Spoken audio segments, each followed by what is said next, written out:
every peaceful plan will be done. Leading with Peace.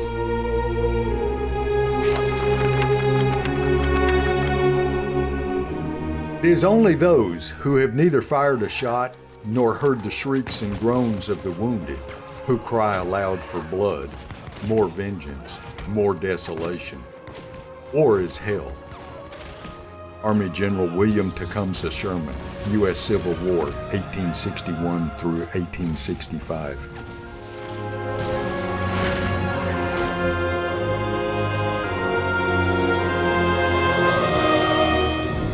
I could have captured the whole of your Majesty's army.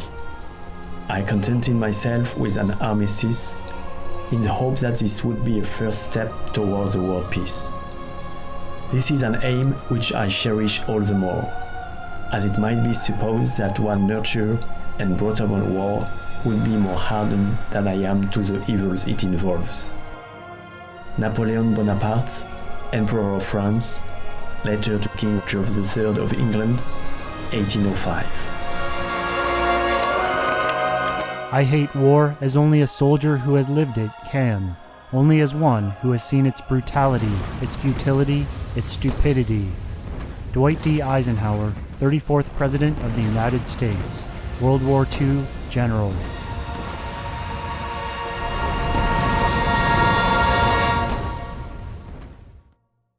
We need to develop and root in our society a culture of peace. We need to promote regional integration. Joaquim Chissano, second President of Mozambique. Let us forget bad things that happened in the past, that divide and hurt us, and let us unite in peace and love so we can advance to a better future. Jose Ramos Horta, second President, Timor-Leste, Nobel Peace Prize Laureate, 1996. It is painful enough to discover with what unconcern they speak of war and threaten it.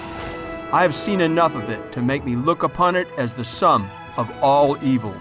Confederate Army General Stonewall Jackson, U.S. Civil War, 1861 to 1865. Guru Nanak Dev Ji's message of equality, peaceful coexistence, and universal love is an abiding source of inspiration for all. Let us resolve to deeply understand his noble teachings and rededicate ourselves to the cause of humanity, equality, brotherhood, and harmony. President Pratibha Patel, 12th President, Republic of India. Mankind must put an end to war, or war will put an end to mankind. John F. Kennedy, 35th President of the United States, World War II veteran. The choices we make, for good or ill, will affect the welfare of generations yet unborn. We cannot and must not allow ourselves to have that message of Hiroshima and Nagasaki fade completely from our minds, and we cannot allow our vision or ideals to fade either. For if we do, we have but one course left for us, and that flash of light will not only rob us of our vision, but it will rob us of our lives, our progeny, and our very existence. Tadatoshi Akiba, 26th Mayor of Hiroshima, Japan.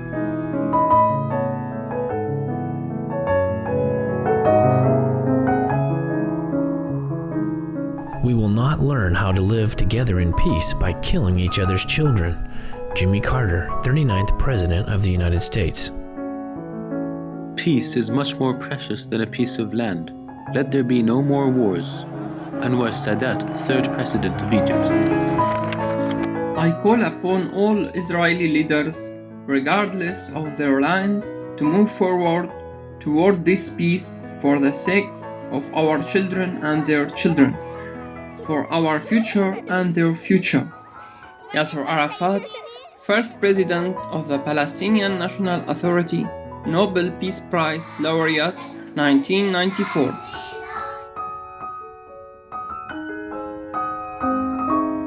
We will not rest until we reach a permanent agreement that would secure a safe future for our children and that would provide us with renewed hope to live in a region where people lead a life of cooperation and not, God forbid, where blood is shed. Yitzhak Rabin, 5th Prime Minister of Israel, Nobel Peace Prize laureate, 1994. Enough of blood and tears. Enough! Never was so much false arithmetic employed on any subject as that which has been employed to persuade nations that it is their interest to go to war. Were the money which it has cost to gain, at the close of a long war, a little town or a little territory, expended in improving what they already possess, in making roads, improving the arts, and finding employment for their idle poor, it would render them much stronger, much wealthier, and happier. This, I hope, will be our wisdom. Thomas Jefferson, 3rd President of the United States. If you want to make peace with your enemy, you have to work with your enemy. Then he becomes your partner.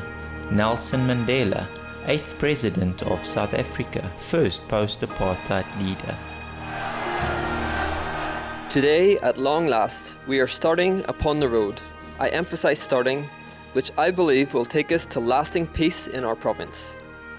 Today we salute Ulster's honoured and unaging dead, the innocent victims, that gallant band, members of both religions, Protestant and Roman Catholic, strong in their allegiance to their differing political beliefs. Unionist and nationalist, male and female, children and adults, all innocent victims of the terrible conflict.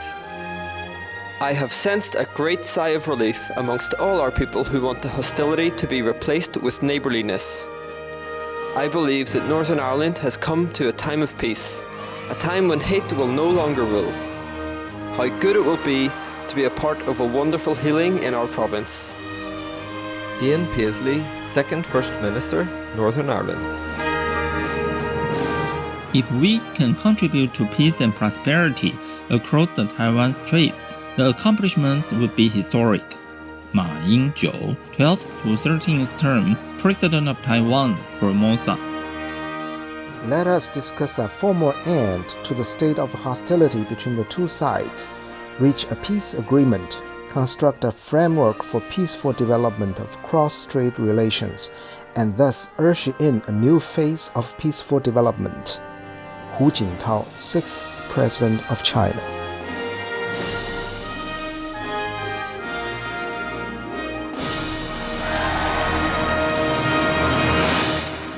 The Jewish and Islamic religion share a faith in one Lord and an adherence to fundamental values of truth, justice, and peace.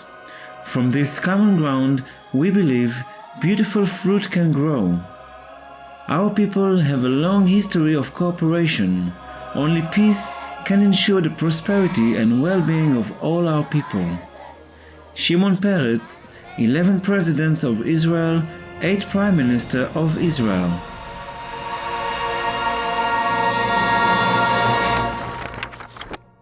I would like to tell everyone who is listening to me right now that Islam has nothing to do with these evil deeds. And those who commit these acts will never have peace in heaven, never. Because you cannot kill in the name of Allah.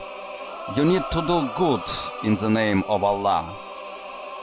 Yunus Bek Yevkurov, said President of Russia's Republic of Ingushetia. I destroy my enemies when I make them my friends.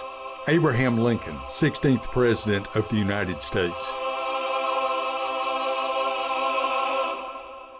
I am a steadfast follower of the doctrine of nonviolence, which was first preached by Lord Buddha, whose divine wisdom is absolute.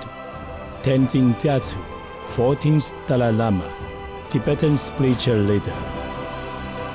Without peace, all other dreams vanish and are reduced to ashes. Jawaharlal Nehru, first Prime Minister of India. We pray that peoples of all faiths, all races, all nations may have their great human needs satisfied, that those now denied opportunity shall come to enjoy it to the full, that all who yearn for freedom may experience its spiritual blessings, that those who have freedom will understand also its heavy responsibilities, that all who are insensitive to the needs of others will learn charity, that the scourges of poverty, disease, and ignorance will be made to disappear from the earth, and that, in the goodness of time, all peoples will come to live together in a peace guaranteed by the binding force of mutual respect and love.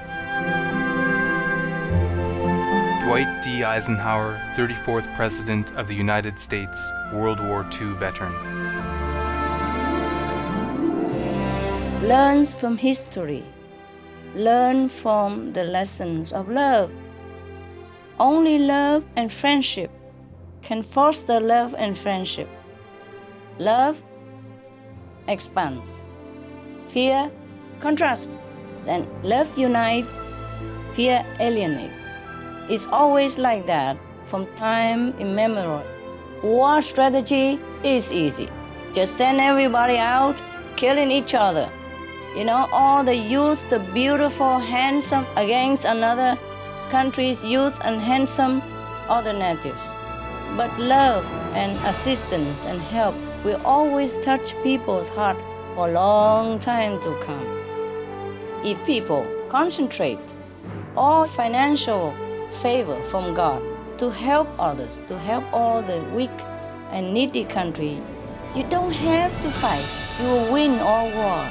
War, anybody can make. Peace, it takes great, courageous leadership to materialize. We wish for peaceful world.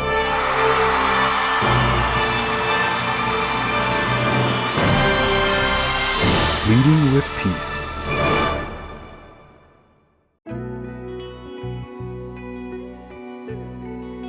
Every peaceful plan will be done.